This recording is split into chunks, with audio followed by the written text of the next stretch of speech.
Hello and welcome to Weide-Market by Weide-Market, where you will find lots of content if you are figuring out your finances and your growth on the way to genuine wealth. On this video, I'm going to be talking about something quite personal. I had breakfast with a friend of mine this morning and we were discussing, or I was talking about my frustrations about budgeting and how my finances aren't working out the way I planned it. And at the end of the conversation, or rather what I took from that conversation at the end, was that patience is the key. Your lack of patience is killing you. It's slowing you down on everybody else. Today we're going to be talking about how to be patient with investing money. How do you develop patience? So without any further ado, let's get right into it.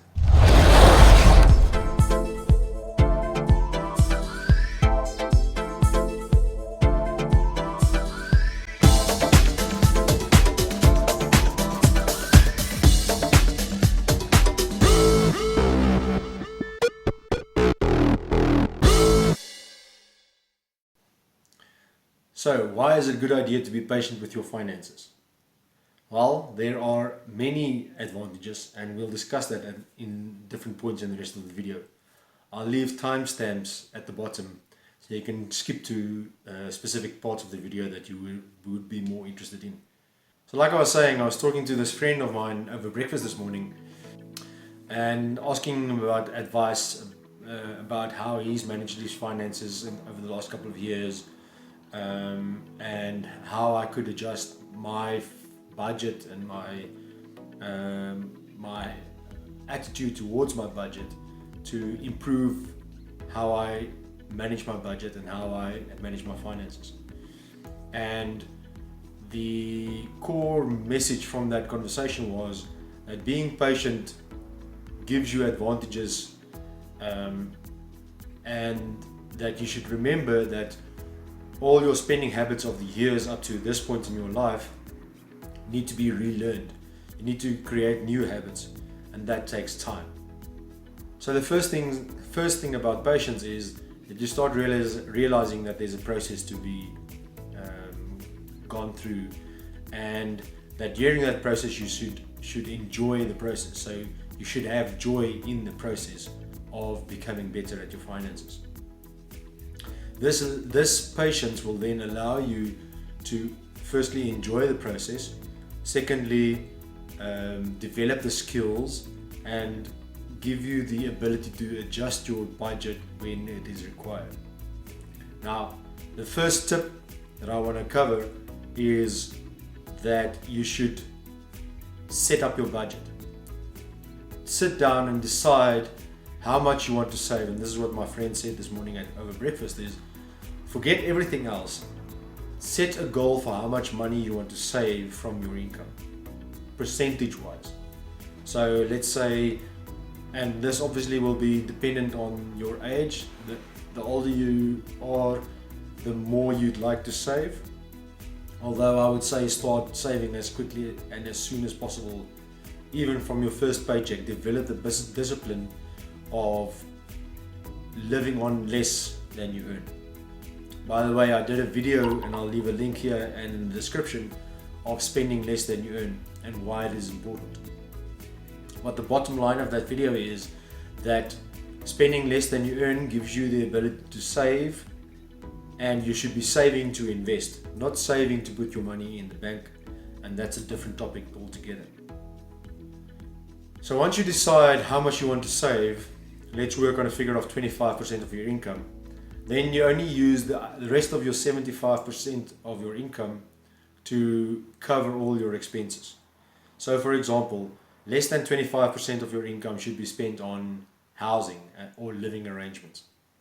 Less than 10% of your income should be, now income I'm referring to household income. So if you have a spouse or a partner or friends that you're living with, that you combine your costs of living with, and then you need to combine the income of the household.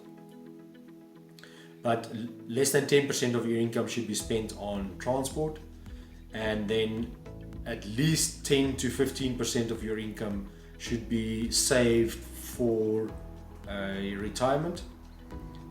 Obviously, the sooner you do this, the better you will do at the point where you reach retirement. Whether you want retirement at 40 years old or whether you are willing to go to 70 years old before you retire, that is entirely up to you. And that is why I can't necessarily give you a budget and say work according to this budget. You need to decide for yourself what are your goals and how do you want to get to those goals. How soon do you want to reach those goals? And this brings me to the topic of the fact that your goals should be SMART goals. And once again, I've done a video on this in the past, link above my head or in the description below.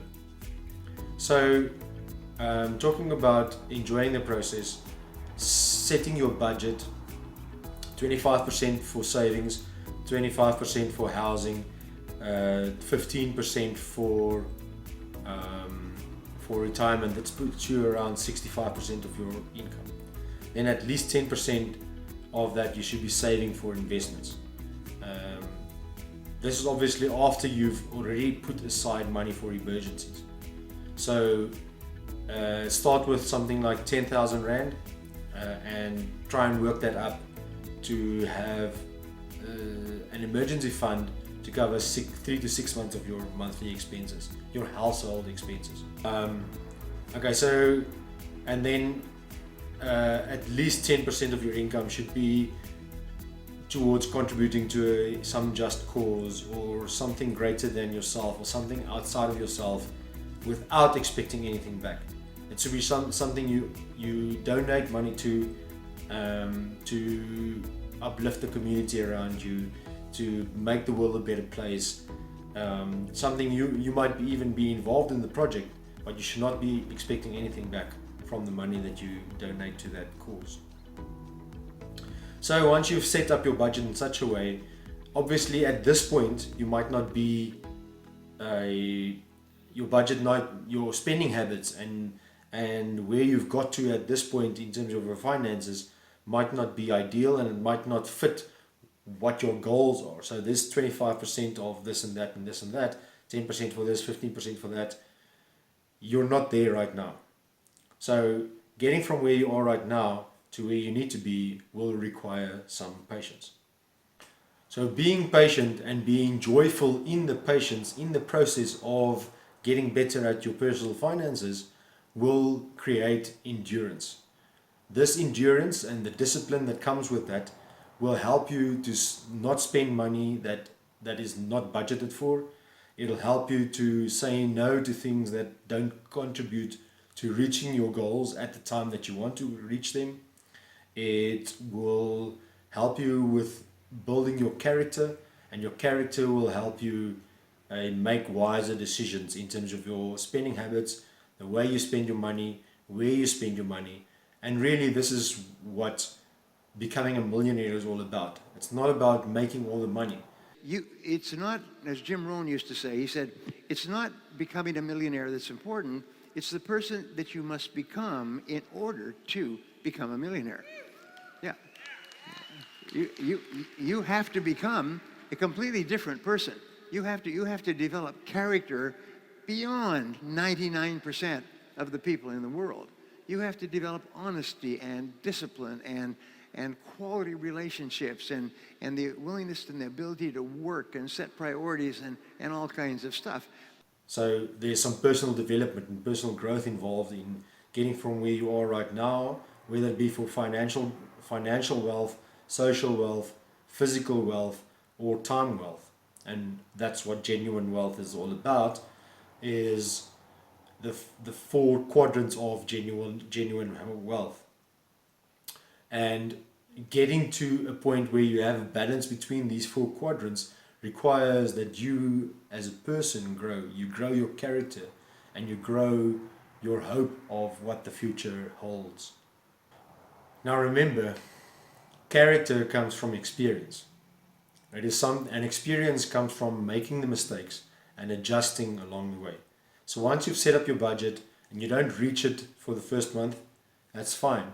Keep your budget the same and go for the next month and the next month and the next month. Once you realize that there are some things that are definitely not working, you've given it your best, you've cut costs, you've started developing the discipline of saying no to things that you don't necessarily need right now, or maybe let's say your car breaks and you don't have the money right now. You are on the journey of becoming better at your finances, becoming better at your genuine wealth. So coming back to the point of being patient with your finances and enjoying the journey of becoming better with your finances gives you the experience of how do you adjust, where do you need to adjust.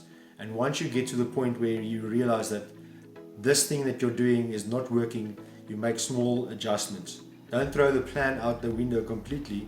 Look at it, look at what the results have been up to this point, and then make the necessary adjustments, not scratch and start with a new plan.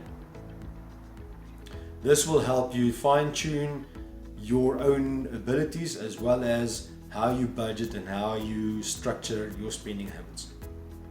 Once you refine this plan, you'll get better at keeping to the plan, and you'll get better at keeping your budget and having money left at the end of the month instead of month at the end of your money. So from this experience and building the character and the new spending habits and new skills of budgeting correctly and keeping to the budget and measuring yourself on a weekly basis on where you are, or maybe on a daily basis depending on how you structure your financial plan, now you'll start seeing results, which gives you incentive, which gives you energy for reaching small goalposts along the way, and celebrate those small victories. Celebrate a week where you've managed to say no to things that you might have bought in the past. Celebrate the weekly, yes, this week I made my budget for this week. Celebrate the months where you get to keep to your budget. And obviously, make space in your plan for having fun. Make space in your plan for those celebrations so that you incentivize yourself along the way. And this is really what enjoying the journey is all about, is being able to celebrate the small wins along the way. And from time to time, look back at where you come from to where you are right now and realize and recognize that there's been growth from where you were to where you are right now. So thank you for watching this video. I hope it was helpful and gave you some insight in terms of how you should be budgeting and how you can be adjusting your budget, and why it is so vitally important to be patient in the journey of becoming better with your finances. Please give this video a thumbs up, subscribe to the channel, and check out the rest of the videos on the channel. Leave some comments below whether you like this video, why you didn't like this video. I can take it, I can take the criticism, so let me have it. Let me hear from you. If there is anything other things that you have experienced in your own personal finances that worked or didn't work for you, leave some comments in the comments below as well. Once again, thanks for watching. I'll see you in the next video. Be blessed. Cheers.